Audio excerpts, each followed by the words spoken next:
Verujem da svi jedva čekamo da prođe vanredno stanje kako bismo između ostalog mogli da otputujemo negde. Dok se to ne desi, turistička organizacija Vojvodine nas upoznaje sa destinacijama naše ravnice, pa možda vam upravo daju ideju šta biste mogli da posetite. Uključit ćemo sada direktorku turističke organizacije Vojvodine Natašu Pavlović za više detalja.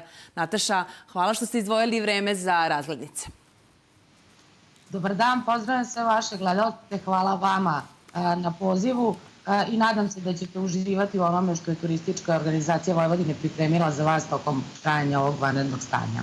Nataša, princip je jednostavan. Dovoljno je da svi odu na Facebook stranicu turističke organizacije Vojvodine i tamo se upoznaju sa različitim destinacijama naše ravnice. Gde ste ih sve ovako virtuelno do sada vodili?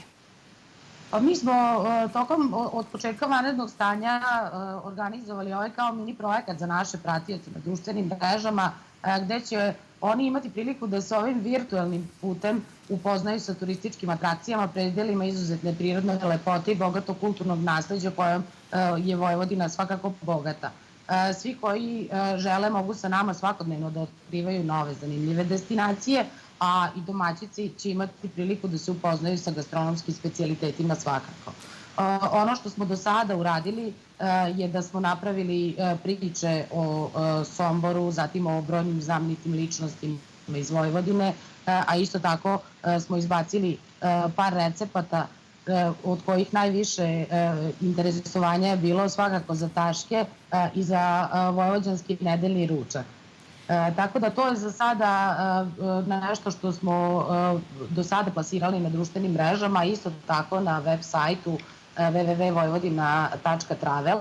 Možete pogledati sva naša izdanja koja smo u infocentru koji je nažalost sada zatvoren, ali svakako će proći sve ove brošure koje smo tamo plasirali je moguće videti sad u elektronskom izdanju i na srpskom i na engleskom jeziku.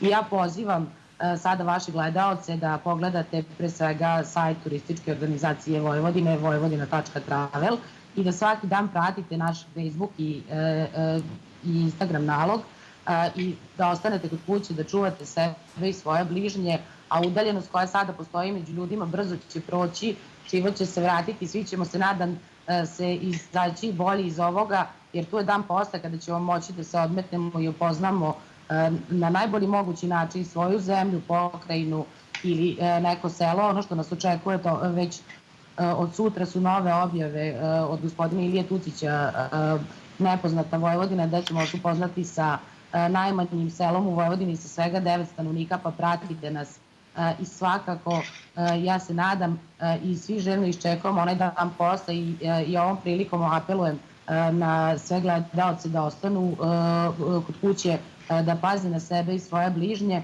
a kada sve ovo prođe i kako je rekao naš predsjednik Aleksandar Vučić, ono što ćemo moći je da u najboljem svetlu upoznamo svoju zemlju, a isto tako što kada je turistička organizacija Vojvodine u pitanju, ja se nadam da će ova naša mini kampanja koristiti svima, da dođu da posete Vojvodinu i da uživaju u plovidbi Panonskim morem tokom ovog leta. Nadam se da će se svima svideti. Nataša, ja sam čitala i komentare ispod vaših objava i zaista su odlični komentari. Da li možda sugrađani i stanovnici generalno Vojvodine i Srbije mogu da vam pošalju i neke predloge za neka mesta, destinacije za koje oni znaju, a još uvek nisu objavljeni?